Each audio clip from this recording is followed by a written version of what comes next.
सर्वांना माझा नमस्कार.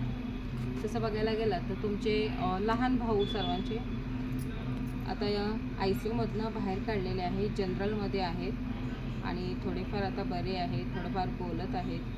तर असं झालं आहे की जो अपघाताचा मी व्हिडिओ बनवला, तो अपघाताचा व्हिडिओ तसा तर मी बनवला नसता. पण साहेब काय करायचे की सर्वांचे कॉल अटेंड करायचे, काहींचे मेसेज यायचे, ते मेसेजचे उत्तरं द्यायचे, रिप्लाय वगैरे म्हणा. पण आता असं झालं की एकदम अचानकमध्ये व्हिडिओ पण बंद झाले, मेसेजचे रिप्लाय येईना, कॉल्स अटेंड करणं. ह्यासाठी काही प्रश्न पडले असतात लोकांना, त्यामुळे मग आता त्या प्रश्नांची कशी उत्तर द्यायची ह्यासाठी म्हणून मी हॉस्पिटलमध्ये असतानासुद्धा हा व्हिडिओ बनवला. कारण की तुम्हाला सर्वांना माहीत पडलं पाहिजे की साहेबांचं अपघात झालेला आहे, त्यामुळे हे व्हिडिओ जे आहेत ते स्टॉप झालेले आहेत. आणि तसं बघायला गेलं तर आता थोडेफार रिकवर झालेले आहेत, पण एकदम रिकवर झालेले नाही आहेत. आता समजा काहींना असा प्रश्न पडेल की ICUमधनं बाहेर काढलं आहे तर आपण भेटायला वगैरे, तर मला भेटायला येऊ नका. आणि ह्याचं कारण पण आहे की हॉस्पिटलमध्ये शक्यतो भेटायला देत नाही आहेत, आणि त्यासाठी की तुम्ही लांब नाही याल भेटायला वगैरे, आणि मग तुम्हाला भेटायला नाही दिलं तर तुम्ही येऊन काय फायदा आहे ते. ह्याच्यासाठी आता तुमच्या दादांनी सांगितलेलं आहे की भेटायला हॉस्पिटलमध्ये येऊ नका, आपण लवकरात लवकर भेटू. आणि तुमच्या सर्वांचं तसं बघायला गेलं तर खूप सारा प्रेम आहे. आता ह्या जी माझी अवघड परिस्थिती होती, जी आता वेल एक बोलतात ना, वेल महत्त्वाची आहे, आणि त्या वेळेमध्ये कोण सपोर्ट जास्त करतो ह्याच्यावर आहे अवलंबून. तर ही जी माझ्यावर जी वाईट वेल आलेली होती, आता सध्या त्या वाईट वेलमध्ये माझ्या जी यूट्यूबची फॅमिली आहे, त्या यूट्यूबच्या फॅमिलीने मला खूप सपोर्ट दिलेला आहे, आधार दिलेला आहे. तसं बघायला गेलात तर यासाठी मी खरंच तुमची खूप खूप मनापासून आभारी आहे. आणि लवकरातच लवकर, जसं साहेबांनी सांगितलेलं आहे, लवकरातच लवकर आपण पुन्हा भेटूया. आणि आपले जे पुण्यातनं दादा येणार होते, आता जेव्हा ICUमधनं बाहेर काढलं त्यांना, त्यावेळेला त्यांनी पहिला प्रश्न काय विचारला असेल माहिती तुम्हाला? त्यावेळेला बोलले की पुण्यातनं कोणीतरी येणार होतं, त्यांना लोकेशन पण सेट केलेलं होतं, पण आम्हाला एवढं माहीत नव्हतं नक्की आलेले की नाही आलेले, कारण की आमचं त्या दिवशीच अपघात झालेला आहे. पण यूट्यूबला मात्र त्यांचा जेव्हा कमेंटमध्ये मेसेज आला की त्या दिवशी मी आलेलो होतो, त्याच दिवशीच अपघात झाला, हे माहीत पडल्यावर मग आमच्या साहेबांनी मेसेज सेंड केला की लवकरच आपण भेटूया. तर कसं आहे ना, हे आपण व्हिडिओ वगैरे आता बनवू शकत नाही, आणि त्याच्यातच ते मेसेजमधनं तुम्हाला उत्तरं नक्कीच देतात. काहींच्या जर समजा इमर्जन्सी प्रॉब्लेम असेल किंवा आणि काही इमर्जन्सी कारणं वगैरे असतील, तर मेसेजद्वारे तुम्हाला उत्तरं दिली जातील.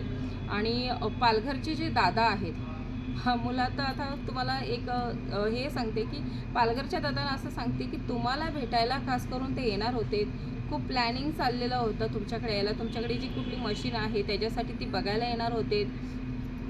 खूप दिवसापासून हा प्लॅन चालू होता साहेबांचा की मी जाणार आहे भेटायला वगैरे, तिथे मशीन वगैरे आहे, हे सर्व चालू होतं. पण अचानकमध्ये हे जे अपघात झाला, ह्या अपघातामुळे सर्व स्टॉप झालेलं आहे. पण आत्ता मात्र साहेबांचं जशी तब्येत रिकवर होत आहे, त्यामुळे साहेबांनी सांगितलेलं आहे लवकरात लवकर आपण भेटू. तुमच्याकडेही पालघरच्या दादांना सांगितलेलं आहे तुमच्याकडेही आपण लवकर येऊ.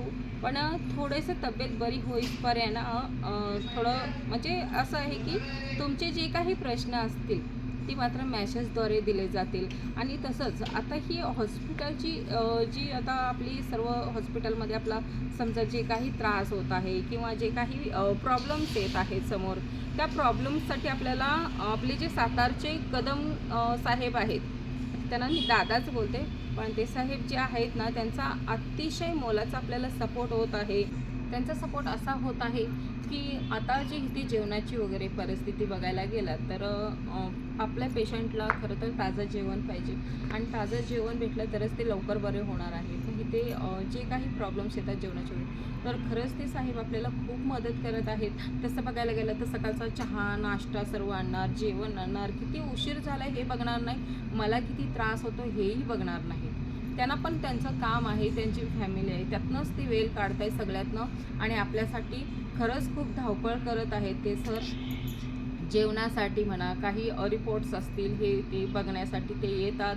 कमीत कमी 3 ते 4 पण फेऱ्या होतात, आणि जर समजा काम असलं तरी 2 का फेऱ्या होईना पण खरंच ते खूप आपल्याला त्या दादांचा सपोर्ट आहे. त्यामुळे त्यांचं मनापासूनच खरंच मी खूप आभारी आहे. आपल्याला मी बोलते ना, जसं आमची ही यूट्यूबची जी फॅमिली आहे, ही यूट्यूबची फॅमिली आमच्यासाठी खूप लाख मोलाची झालेली आहे, अनमोल आहे आमच्या दोघांसाठी पण. कारण की आता ही तुमच्यावर जी परिस्थिती आली नाही, ह्या परिस्थितीमध्ये खूप मोलाचा सपोर्ट झालेला आहे. भले शब्दानं का होईना, आणि काहींनी तर मेसेजसुद्धा केलं आहे, जे काही तुम्हाला प्रॉब्लेम्स येतील किंवा जे काही तुम्हाला मदत लागेल त्याच्यात आमचा तुम्हाला सपोर्ट असणार आहे. तुम्हाला कुठलीही मदत लागू दे, मग तिकडे पैशाची असू दे, इतर कुठलीही मदत लागेल ती आम्ही मदत करायला तयार आहे. फक्त एक शब्दाने तुम्ही सांगा मला ही मदत पाहिजे.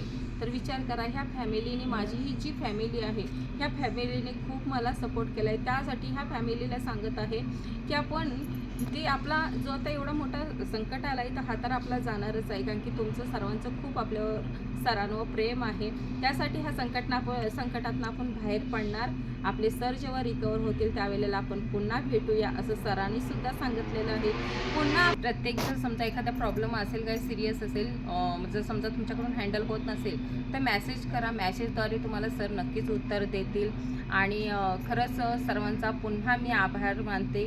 आपल्या फॅमिलीचा, जी आपली यूट्यूबची फॅमिली आहे, त्यांचा खरंच खूप खूप मनापासून आभार मानत आहे मी.